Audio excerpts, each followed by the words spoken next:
welcome to our 74th session of Ask the Coach. I've recently updated the numbers. I'm Angela Cripps, the MD of the Recruiting Gym. We've had 108 coaches, of which 60% have been women. I'm really proud of those figures. We've got another wonderful set of coaches for you this week. Denise, Debbie and Idris, I'll get them to introduce themselves in a second. Let me explain how this works. We've got 6 questions that we've gathered over the last 2 weeks. 3 from the coaches that they're getting asked all the time, and 3 from all the meetings and networking events and presentations that we've done, as well as the webinars we do live in the Recruiting Gym for our people that are taking our courses. So that's where they've come from. The coaches are going to answer those as we go through. Feel free to vote on them. If you do want one pushed up the list, maybe you can't be with us for the whole 45 minutes, but if not, don't worry, we'll just tackle them 1, 2, 6. Okay, while you're thinking about that, let's get the team in. Going to go to our sponsor first and foremost. JobAdder kindly sponsor both Ask the Coach and Meet the Expert sessions that we do, and we've got Idris Kamara with us for his. Idris, if you'd like to share with people who you are. Thank you. Hi, morning everyone. I'm Idris, one of the account executives at JobAdder. I help recruitment agencies from 1 to 75 users to be more efficient and effective through recruitment technology. Perfect. That's sort of our sweet spot with our clients as well. So there'll be a lot of people in that group that'll be watching this. Thank you. Debbie, this is your second time, I believe, on Ask the Coach. I think it is. Good morning, everyone. Nice to see you all and meet everyone and the other coaches. So I'm Debbie Clement. I'm Vice President of PAX8, Vice President of Talent for PAX8 in EMEA. We are about 2,000 people across the globe, 400-ish in EMEA, and we are a 10-year-old scale-up in technology. Fantastic. And how long have you been in the recruitment industry, Debbie? Oh, do I have to answer that one? Because it shows my grey hair, which I'm colouring very nicely, but about over 20 years now. So I'm still at it, hard at it, and still learning every single day. Well, that leads me to Denise Matthew, who is the epitome of that. Denise, if you'd like to introduce yourself. Okay, well, I'm definitely the veteran of the pack because I've been doing recruitment for about 35 years. So, it's and it doesn't get boring at any point. So I've been an executive recruiter since sort of the 1990s, and I've been a sole trader, I've worked in house, I've done the whole gamut of big agency, small boutique, and I love it all. I'm now an executive coach, and part of my recruitment and business mentoring is in recruitment businesses. So that's really good fun, keeps me involved. And I work with their teams on personal development. I'm also a career coach, and I do a little bit of executive search, just because it's fun. That's me.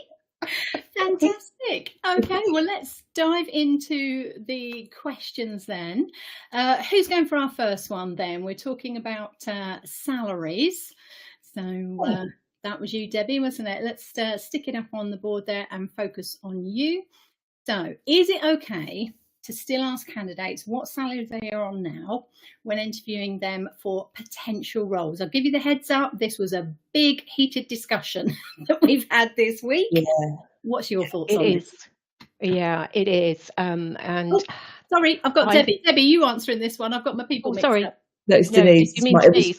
Denise. You go if it was your question. We'll come back to you in a minute, Debbie. But yeah, everyone's got a comment on this. Absolutely, it's heated, isn't it? And my answer is really no. We don't need to know, and we shouldn't be asking in a direct way. But then I started to think about, why do we ask? What is the reason that as recruiters we want to ask? So we want to know if they actually understand their own value, if they understand the market, how much homework have they actually done, and how realistic are they about their worth. So that's sort of like the background. And then we do it to get an idea of their seniority and level. But how relevant is that actually? Because it depends on their organisation, the size of business, all of that. So we do it for that as a marker, but actually they might even just be a casualty of long service or a business that hasn't valued that role. So no, it's not relevant, but it is one of the reasons we all think, that we need to ask it. And then, of course, we've got that wonderful, wonderful spreadsheet and a budget, and we want to know if we can afford them. And so those are the reasons. We know the budget, and if the budget is out of line, sometimes knowing the salary expectations means that we can go back to the business and say, we're out of alignment here, we need to do some more, evaluation of it. So it gives us some great advice. However, I honestly don't think we should be using it as part of our decision-making process to interview, see, take it at any value at all, because we're interviewers and our job is to evaluate the value of that person, the caliber of that person. Our job is to do the homework, the networking, and all of that. I think maybe you can say, what is the salary? What's your salary expectation? What are you seeking? We know most candidates will put 10 to 15% on that, and that's fine. I don't believe in asking for a range. I don't think that's right either. But I think the closest you can get is to say, have you got an expectation? But not at first stage. Not at first stage. I think they can ask you, and I think you should be honest. And I think that is where we go wrong. We've got to open that discussion. Yesterday on LinkedIn, where someone had applied and they'd been taken out, even though they actually hit every box, and they were asked for the higher level of the range that the company had given, and they were taken out by the algorithm straight away, because apparently they were never going to give that top quartile. That was never in the range, and apparently that was what was normal. I'm like, no, we've never done that. You work with the true figures, otherwise you're only going to get in trouble. Debbie, what's your thoughts on this? I know you want to add into that as well. Yeah, I agree in many instances with Denise, but when I look at it from an in-house challenge, and some of the challenges that we've got, for example, is how do you place a value internally on the internal skill set and the external skill set when you're moving people around internally into grower positions versus if you would hire the same level an external candidate at the same salary. There's a huge range of challenges that we're looking at facing, especially those companies that don't have job evaluation. How do you measure the value of somebody, and how do you give your recruiters that information? And then also in IT, where you can have 20 or 30,000 pound differences on salaries for the same skill sets, just varies in different companies. It's a massive problem. But I was delving into the EU 2026 things coming at us. Yep. And it's like, we need to prepare now, because we are so far away from the mark on how we're going to deal with this and how we solve all these problems. So there isn't an answer right now, I don't think, but we've got to get our act together. Well, I know in the States, the United States, some states, it's illegal to it is in Denver, for example. So again, we've got to think about, why are we asking for it? And I was of the old ilk probably a year, 2 years ago, till I started doing some work with Joe Major, DE&I. It was always part of the interview process, all part of the training that I gave, that you ask the salary, you ask when they last had a pay rise, how much it was, because it could have been recently. You ask why they think they're worth that amount, and what was their bottom line that they were willing to take. And then you take all of that in there. But actually, if you take out what you are now and just ask the questions, when did you have a last pay rise, how much it was, what's your bottom line, it still works. You don't need to know what they're on now. And I was convinced when I found out that women get paid on average, right across the board, all the rest of it, 18% less for doing all the same roles. So it was something about, it was like 2 weeks ago, wasn't it? We stopped getting paid compared to the men, like November the 18th, that's it. The rest of the year, we're not getting paid for that. So already we're like 18-20% down. So if we take it on what they're on now, they're already undervalued. So it is a minefield. Glad to know that there's stuff coming that's going to help us with it, and it will be part of the discussion, and we will have more conversations on this.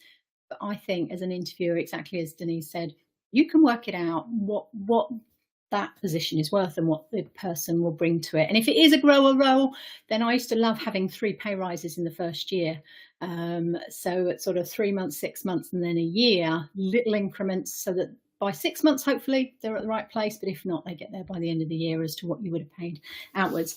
Let's have a look down. Illegal. So it should be a top voice. Oh, Bridget Hyacinth, I've got comments on her, but encourages her followers to not answer this. Yes. However, when that door closes, the interviewer will just probably write you off as someone with an attitude problem. Oh, let's hope not. But Dan, it's a good point. We do need to have this discussion. So I'm glad it came up this week, and I'm glad we've been able to air it here as well. Any more comments? Feel free to put them in the chat there. I'm going to finish that one. Idris, we're coming to you next. So this is question 2. What can I do in December that would have a big impact on both sales and relationships, one and the other, for next year? So what are your thoughts on this? Yeah, so I spent 6 years working in recruitment agencies, doing perm and also temp contract placements. So one of the things I used to do was go through all of the placements that I've made, all of the placements that my colleagues have made, and just try to understand when was the last time that we spoke to that hiring manager, that person that's gone through, spent time with us to go through an opportunity, interviewed our candidates. Hopefully we were successful. Next year is going to be challenging, but for those recruiters who are building relationships, long-term relationships, really getting under the skin of the projects that are happening, the initiatives that might be going on in that business, you're going to put yourself in a much better position to hopefully make more placements. So I would spend time going through all your previous placements. If you don't have many placements, who have your colleagues been placing with? Who are the top clients in your sector that you'd love to work with? And let's make a plan and ensure that we can go and meet with them face to face. You know, it doesn't take much to invite someone out for a coffee, or perhaps put on a breakfast meeting, and just something to get your foot in the door and really focus on moving away from perhaps being transactional, if that's where you're at the moment, to being more proactive with those clients. Yeah, those low-hanging fruit, they've been with you, you've placed with them, they're great. And yet, I mean, hands up, I'm sure we've all done it, where that customer relationship management maybe hasn't kicked in. You haven't used your CRM to its full ability as well, and it's just got lost. One of my favorite things is looking back over the year before and seeing who's not used this year, looking at that year-on-year returning customers, because again, easy wins in December, isn't it, to be able to reach out and find. And it's a good time as well. It's a great time of year to be able to just say, oh, hi, Merry Christmas, here's a Christmas card. Just really elevate that relationship. A lot of the clients that we work with use our CRM to do that. We run reports that just say, if we haven't spoken to someone for 6 months, 18 months, even longer, here's a report, because you just don't want to forget about them. When I worked in recruitment, I was guilty of this. You know, I'm going after the job. It's not someone who might have given me a job. It's the person that's going to pay my bills this month. So now, been a long-term strategy looking back. Denise, your thoughts? Yeah, absolutely. I mean, I think, you know, a lot of the work I've been looking at over the last couple of months with my clients is, let's not go after the job, let's go after the client and the relationship. And using your MPC candidates. So who have you got from candidates, you know, relationships that you've built up over this year, they haven't placed yet? You know, we're still nurturing those people because we're looking for something, but actually looking at your CRM, working that out and making a match to where you can take candidate A to client B and get an introduction. You might just get that final placement of the year and, you know, be fabulous, but also it's relationship building for both sides. I'm a great fan of that. And I think stopping thinking about the numbers and think about the relationships it's key. We talked about that recently, didn't we, Angela? So. We did, yeah. And if you are going back and looking at those placements, then great time, one, to ask for referrals, and who else do they know? But also for recommendations and LinkedIn recommendations now that they've been there a while. So, yeah, again, one activity, multiple results in recruitment, isn't it? You haven't got time to just do one thing. So if you're going to do it, try and get 2, 3, 4 results out of it. And that's what's going to make your life a lot easier. Brilliant. Thank you, you two. I'm bringing Debbie back on. Question 3, how do I keep control of my inbox? Yeah, I need this one. An effective process and overload of applicants, because, yeah, we're still getting loads of applicants and not necessarily the best, though. Yeah, so this has been an interesting one, because I think in the last month what we've noticed is a 30% increase in applications in our inbox. And that could be for a number of reasons, whether that's the way Indeed is behaving currently, the pricing models, the redundancies out there, and all sorts of other things. But in our business, I think the number one thing is use the ATS, don't use your email inbox. I know some people won't have email inboxes, but that in our business, it's like nothing is done off platform. It all goes through the ATS. So we get this constant training for people to go to the right place first. I think biggest challenge is on this is your mindset. First of all, look for the reasons you're filtering in as opposed to the reasons that you're filtering out. And I think also in application management, most people don't realise, but the skill here is in the intake brief and the way that you take your intake brief, understanding the must-haves, the needs, the likes, the wants, and the Brucey bonus points as well. So if you know that straight away, then it's down to your job advert, honing that and spending time writing that job advert up front. 70% of the success is in the intake brief and the job advert, in my opinion. Writing that job advert to appeal to the right person and not just posting the job description. So knowing your KPIs as well, around how many CVs do you think you're going to have to sift through? How many management interviews does it generally take for you to sort of land a good candidate, and understanding that, and then not planning your work or working your plan. I think when it comes to application sifting, understanding whether you're a fly fisher or a factory trawling ship Well, you're gonna have to explain dictate.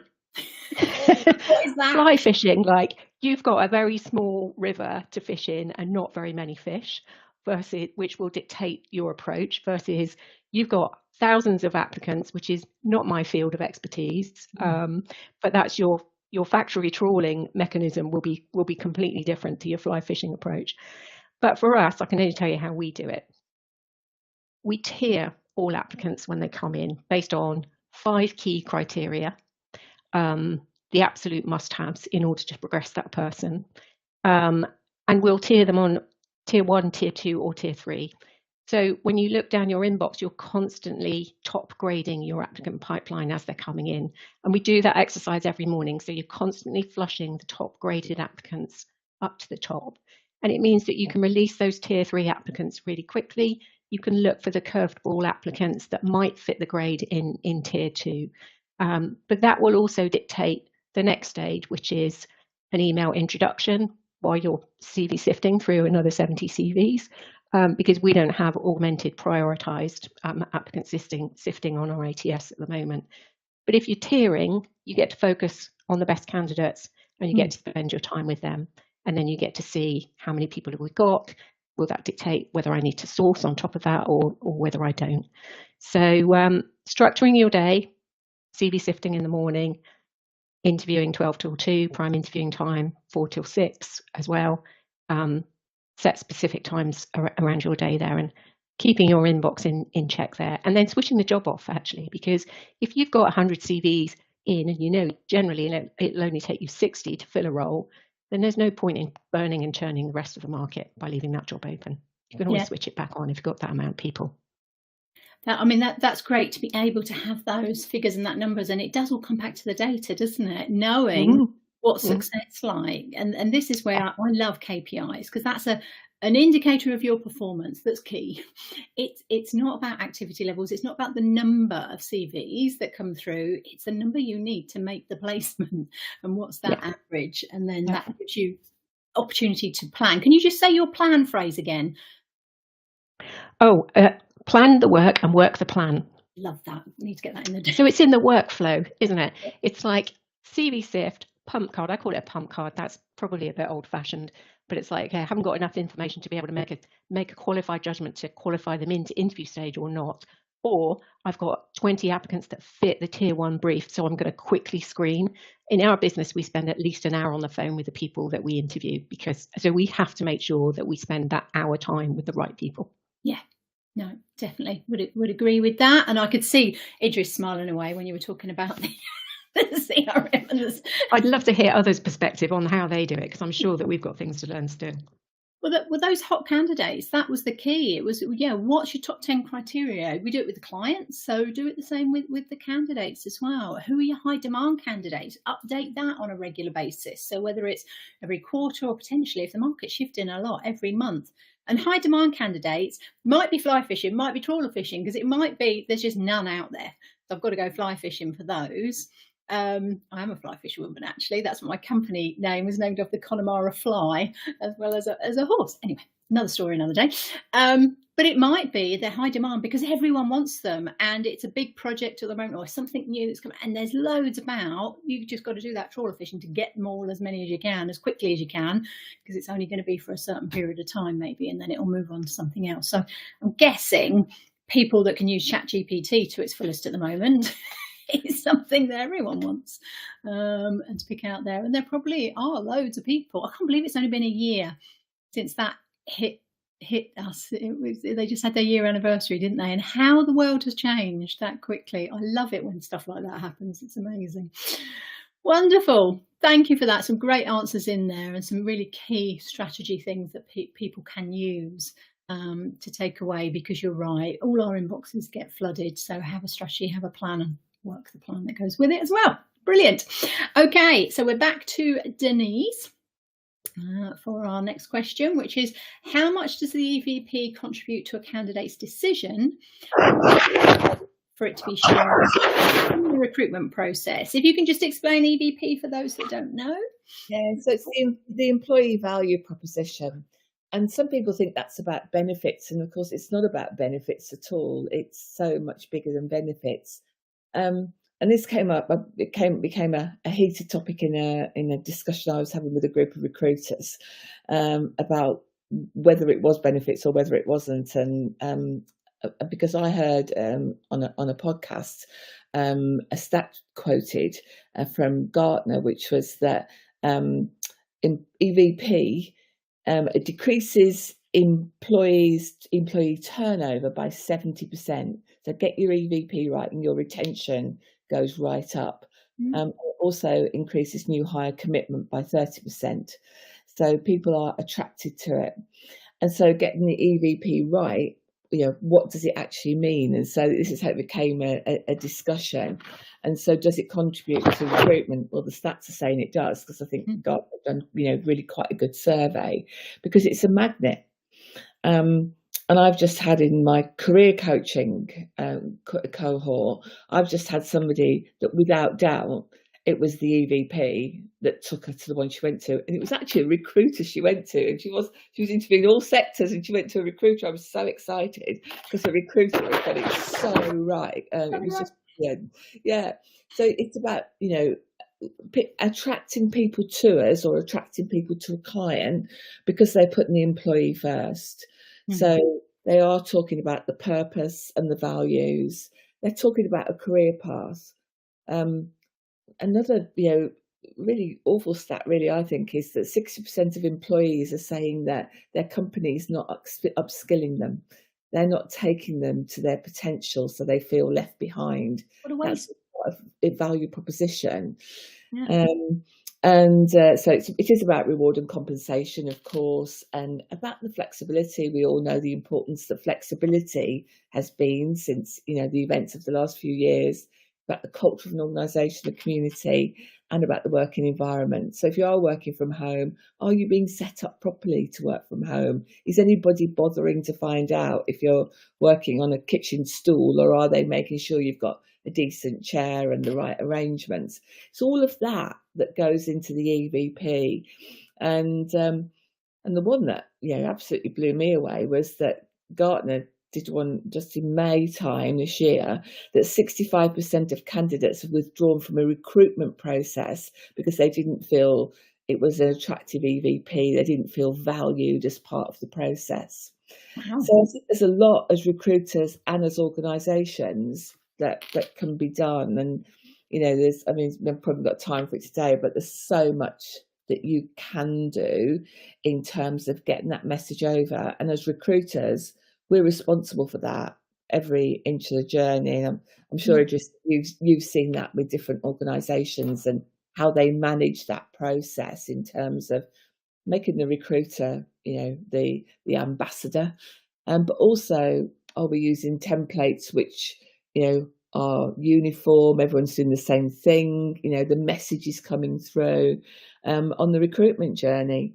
and is it being communicated? So lots and lots of things that you can do. I think I'm probably going to write an article on it because I've got really involved in it this last few weeks. Well, that's the thing. I mean, it's one of the most interesting and enjoyable parts of the job, and whether it's a manager or you're running a business, that identifying, for me, it's all about employee engagement and your employee engagement strategy. All of those elements go into it that you were talking about, and there's so much that you can do, and sharing that as part of the interview process. Well, one, that attracts people, doesn't it? But like you say, I'm glad to hear that stat that they're already more committed, but it does retain people as well. So one of my favorite things to do if I'm running a leadership program is that's the first project they have to do after their first day, is to come up with the company's engagement strategy for the next year. And of course, by the time we finish, they then do it again for the next year. So it's always evolving, but they start with the values. They ask everyone their personal values in the company. They pick the top 5 that are coming out, and then they start thinking about, well, what can we do to support these? So if it all links together like that, it can make such a difference to a business. Absolutely. And I think also the touch points that we put in place with candidates along the journey. I mean, I know that some organisations will now do an evaluation process at the end of a project with a candidate, but what about halfway? What about voice notes? What about, the WhatsApp engagement of keeping people involved? I think as recruiters, we sometimes get such a bad rap, and yet actually we do so much. We try and do along the way. But the sheer volumes that we're working with sometimes make it hard. So that's why, as Debbie said, managing the tier through the ATS, it's all part of the EVP for me, because you are valuing the people, whether they're joining you, they're not right for you, that you're actually valuing them along the journey. And that's what I think we should all aim to do. Because then you get good referral programs in-house, because everyone loves working there and all of that. So pays for itself, definitely, doesn't it? And that sort of links to our next question. So thank you for that. Nice link. So this one then is around, what solutions do I need in my tech stack to be more effective, and why? So let's bring Idris on here, because there is so much tech out there. Lots and lots. It's a bit of a minefield. Where do you begin? What do you look for? But the reason why this question came up is because recruiting takes time. It involves many steps, from sourcing to writing ads, screening, interviewing, being an agony aunt, referencing and closing the candidate, hopefully. Everything requires a certain amount of time, and there's only a certain amount of hours in a day.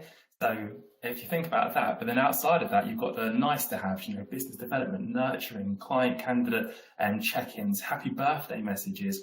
Are you going to turn up to that interview? Is everything okay? Do you know where you're going?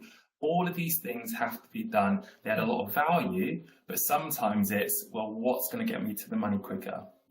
So to counter that and to improve you and your team's efficiency and effectiveness, I would ensure that either your CRM offers some automations where you can build workflows, chatbots, things that are going to help you long term, or it integrates with platforms that offer that. So you might be able to create business processes or workflows that will complete a lot of these tasks in the background, freeing your team up to go and do more revenue generating tasks as well. So with automation, you can save on average about 15 hours per month when you think about customer care and check-ins, but you're still getting really good data, NPS scores. Is there anything else going on that we might be able to help with? And with automation, you can also reach out to 3 times the candidates in half the time as well. And we've also found that with some of our partners that you can make 8 placements per year extra by ensuring that your database is up to date. So how great would it be to go in and say, this person's gone from this position, has these skills now, and is looking for this salary. You've got a candidate who was perhaps inactive, is now tentatively looking, but hasn't actually gone to the job boards, and that's the perfect place to be. You've got someone, your market, hopefully there's a placement there for you as well. Definitely. So they're the people you want, aren't they? That aren't on the market yet, but are thinking about it. Perfect timing to be able to grab that. So if you've got something automated that's flagging those up for you, then that's brilliant. And those extra 8 placements as well, just by having your database up to date. I mean, I'm such a rubbish in, rubbish out. I probably shouldn't admit this, but I actually limited everyone's bonus depending on how well they'd updated the CRM when it came in. So this is mid-90s. We just getting computers, and we were like, we know we've got to do this right. So we had 10 key areas that we looked at and said, right, okay, 10% of your bonus this month is based on you doing those 10 areas. Yeah. And the first month they lost about 50-60% of them. Oh God. But they didn't the next month. It was like 10% maybe. And then the month after that, they were all 100%. And that money we put towards a Christmas party. So they sort of got it back. But yeah, it was pretty harsh at the time, but it worked. Oh God, that's painted me as a bad manager now, isn't it? But I wasn't. They loved me. But I knew rubbish in, rubbish out. That's what they kept telling us all the time, and that's just always stuck with me, because yeah, it can make your life easy or a disaster, really, can't it? Exactly. I learned the exact same when I worked in recruitment. Did from there. So what would you say are sort of key pieces? What needs to be in that tech stack then that really recruiters shouldn't be doing without? Yeah, so definitely an automation platform. Also some form of AI, and this is, very, very wide, but things like generative AI helping you to go and write job adverts, not writing it for you, but perhaps helping with writer's block or giving you some ideas, a framework that you can work from, but then customize it based on the language that you and your business would use. And that comes back to Denise's point about the EVP. How are we communicating why people should come and work for our business, and doing that effectively? Also, marketing automation. Where should our adverts go to find the candidates that we ideally want to find, whether that's from an ED&I perspective or whether that's just because that's where those candidates can be found. Those are some other ways that you should be using AI. I mean, would you have been saying this time last year? No. I know it's been around. It changes every quarter. Exactly. But I mean, and that's the thing as well. The markets change pretty much every quarter in recruitment as well. But actually, the speed with which technology changes, I mean, certainly CRM systems like yours, there's always new stuff coming out to help, isn't there? So again, it's about making sure I love the Job Adder website, because you've got the resource hub in there and you've got the training academy, haven't you? Whereas a lot won't necessarily give you all that training information to help you to use it properly. It's all in there, because whenever someone says, oh, how do I do this? I said, well, have you check the training manual, or have you checked online? Yeah, if it's there. It's the same as anything nowadays. Normally it's YouTube, isn't it? If I need to do anything, like I had to fix my boiler, I'll go to YouTube. Work out how to do it. That's the exact same way that we train people. We train people by doing, because you're more likely to retain that information. We're on the journey with you, but we're going to take you along. We're going to make you more efficient and more effective. And as new technology comes out, we're going to adopt it with you, but just in a safe and considered manner, rather than a big bang which no one's going to use and isn't going to provide value. No, brilliant. Thank you for your wise, sage words there. Again, lots of people are going to be able to take information from that and utilise the best. But yeah, keep up to date, guys, because it keeps constantly changing. Right, Debbie, coming to you on this one. I was in a coaching session, and this one came up, and we ended up with loads of different ideas. And I just thought, this is a great one for people here that have got a lot of experience as well. It doesn't want to let Idris go. There you go. No, I'm coming back. Okay, so this one's, what's your favourite icebreaker to start a meeting or a session and any form of gathering, but particularly with a bunch of recruiters? So, bet this got you thinking. So in our business, we have a daily stand-up that happens at 9 o'clock every day. And I think it's been that way throughout my entire recruiting career. Denise, when you used the acronym MPC this morning, I was taken straight back to the chipboard at MRI days. But to be honest, that morning meeting is a source of coaching, inspiration. But as a manager, man, is it hard to keep it fresh, inspiring, uplifting, motivational, whilst at the same time giving your people the space to decompress, vent, and just generally get some love and appreciation, because let's face it, recruiting is one of the hardest jobs, where both sides of your ability have got a brain, an independent brain, and two legs, and can walk in opposite directions, and you're the elastic in the middle, aren't you? So we have in our business used recently, thanks to a lovely guy called Ronan Harrington, we've been using things called the conversation cafe questions.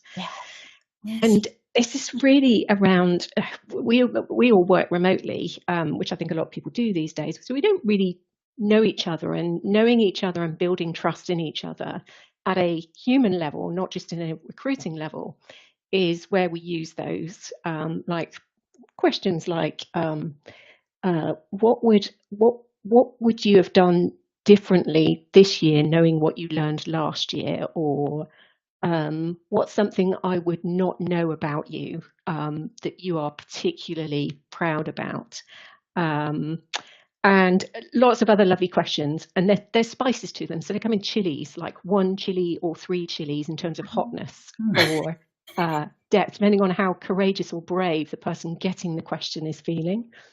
So there's those. But the one thing that I normally start the day with, and we have themes throughout the week. So Monday is really about getting everybody, up and running, and chit chat over the weekend, and understanding what we've all done at the weekends, which gets us all closer together, gearing up for the week. Wednesdays is about OKRs. How are we doing on our OKRs? And then Friday is about setting up for the week. And then the Tuesdays and Thursdays are really about coaching, problem solving, and things like that. The one question that I always ask is, so how are we all feeling today? Or tell me something small that you're particularly happy about that went well yesterday. Give me a small win from yesterday. And then when you know that someone on your team is on a downer, the things that I've done before is ask each individual team member what they appreciate about that particular team member, gather it all together on an email and send it over to them. And that's a really lovely way of kind of team appreciation. And then the other thing is rotate the chair on those morning meetings, because there's nothing like putting somebody in the hot seat, delivering training to somebody else as a learning experience, and as an experience to go really, really deep on a particular small subject. And it could be something tiny like salary negotiation, or motivational questions, or anything like that. So yeah, I don't know, loads of questions, but it's really hard keeping it fresh every day, isn't it? Yeah, well, yes, I can definitely relate to that. We're on session 940 odd, I think, of what started as our daily stand-up in lockdown. We thought we'd do 15. We were told we were going to be at home for 3 weeks, so that was our awesome. Getting everyone started at 9 o'clock in the morning for 10-15 minutes with an idea, and we've carried it on. But luckily I've got a team of 12 wonderful coaches and trainers in the recruiting gym, so quite a few of those will do a takeover week as it goes through. So this week it's been podcasts. If you're into podcasts, then superheroes of the recruitment world and their podcasts, and Vanessa Rath from South Africa has been interviewing them this week, so we'll get that link in there. If your podcasts are your thing, then it was brilliant. I loved it, because I probably got about 100 podcasts that I follow. I need to have a bit of a cull of who I'm not listening to at the moment, but yeah, that's definitely a lot of my time that I use. Let's bring everyone back on. So if I unfocus that, does it bring everyone? No, it just likes Idris at the moment. No, it doesn't. Yes, it does. It moves around. Yay. It hesitated with Denise there for a second. Okay, we could all come off mute. Thank you for that. We've got a few minutes left. Oh, we've done well today. Let me just finish that one on there. So icebreakers then. Let's get some more ideas. Idris, can you think of one? I'm putting you on the spot now. Where you've started off a meeting and it just think, oh, that was interesting. Yeah, I think a really great way of trying to get to know your colleagues on a more personal level. What's your favourite film and why? And then just having them, because you get some really great stories behind that. And I feel like, much like what Debby says in terms of the conversation cafes, when I started at Job Adder, it was during lockdown. we would have water cooler conversations, not via water cooler, it was just on Zoom between a couple of us. It was a chance to talk about your weekend, what you did, successes, wins from last week, but a chance to just try and connect. And I think anything that breaks the ice but helps you to understand people on a more personal level is always good. Yeah. So what is your favourite film and why? My favourite film, oh, I knew you were going to ask me this. I've got a couple. That's the problem. I love the Lord of the Rings films. I mean, I could watch all three of them, the extended versions. I could just go, that's fine. That's a day for me. And not very productive, but that's a day for me. I'm very happy. That's a day. Denise, what's your favourite icebreaker or favourite film? Yeah, I think no favourite film. I'm not a filmy person really, but the favourite icebreakers for me, it's always about movement. When I was at Next Directory, I was taught, we had a whole team because we were setting up 240 call centre operatives. And so to get people energised, and they taught us how to use energy and action and everything like that. And we started every day like that. And one of the businesses that I'm a coach with now, that's exactly what we did on Tuesday morning when we all got there, is that started with music and then went into a reflective piece. And then, I don't know, your mind just settles down and you can just get on. So literally dropped all the energy out, got rid of the journey that we'd all travelled and everything like that. And then just went into reflection. And I really like that. I find that's very effective for me now these days. And that's great as well, where if the energy is dropping a little bit, isn't it? So I remember with our team meetings during lockdown, we'd suddenly go, right, you got 2 minutes to find a hat and come back. Love it. Random hats and everything, but it's literally in 2 minutes everyone's laughing and giggling, and like some people had wigs because they couldn't find a hat, and all of those type of things make a difference. I did find yesterday as well, so I do want to share this with you. I'm just putting it in the chat because this came up, so let's see if this works. Was just a website that's a check-in generator, so things like you've just been talking about. It's called Hedge. And you just go along and they go, okay, if you had to teach a class on one thing, what would you teach? Love that. One thing that brings you energy and joy, that kicks into Denise's, which will play you in the movie of your life. Oh, that's another one. Okay, like that. So I'm going to stop there. I love that because I do like the movies as well. I like that one. So who are we going to have then? Who would play you in the movie of your life? If you've got it, shout it out. Who should play? It has to be Idris Elba. You're right. It's got to be Idris Elba, isn't it? Yeah. That would work really well. I mean, he'd be honoured, I'd be honoured, everyone would be honoured. It would be perfect. Real aggravation. Or a bit of Dame Judy, I think, because she's well lived. I love her so much. The more interviews that I see of her where she's being candid and that, they did a dames round a table during lockdown. I don't know if you watched that. And there was like four dames. They were hilarious, and she was always the most raucous. I loved it. Her and Maggie Smith together. Debbie, who do you think you'd have? This is probably a somewhat controversial one, and it's one that I've shared with some of our leadership team as well. But it would be Julia Roberts and Pretty Woman. Oh, okay. But actually, that's not my life. But that's one of the heroines in my life, because all sorts of people get kind of take a view on that. But for me, it's around. It doesn't matter what people think of you. What matters is your values inside. Yeah. Oh, so, mistake, big mistake. Yeah, absolutely. Huge. I used that the other week as well. There was something that was on a show, and that they'd done that. She couldn't spend the money, and it was exactly the same thing. And I was explaining it to someone who hadn't seen Pretty Woman. I'm like, what? Oh, it's classic. Pretty Woman, but yeah. Brilliant. Yeah. Brilliant. Okay. Loved that. That's our time up. We've even got a minute left. Wonderful. Thank you so much. There's links in there if there's anything else that you're interested in. Put the Conversation Cafe in there because that's a great way, and it's a very structured way of holding a meeting and getting the information out of people and letting everyone talk. That's what I loved about it. Everyone gets to talk and have the same time. So thank you for sharing that. I'd forgotten about it. I haven't used it. I might use it next week in the conference. From there. Fantastic. Wonderful. Hope you've enjoyed that as well. Any further questions, you've got the links in there for all of the coaches, so you can connect with them and follow up on any topics there. We're back in 2 weeks, and it's going to be a recruiting gym coach special. So we might have 12 of us on it if we're really lucky. I doubt it. We'll see if we can get as many of them on here as possible. They're all pretty busy at the moment. Wonderful. Enjoy your weekends, everyone. I'm off to India in a couple of hours. Bye-bye, everyone. Bye, everyone. Bye.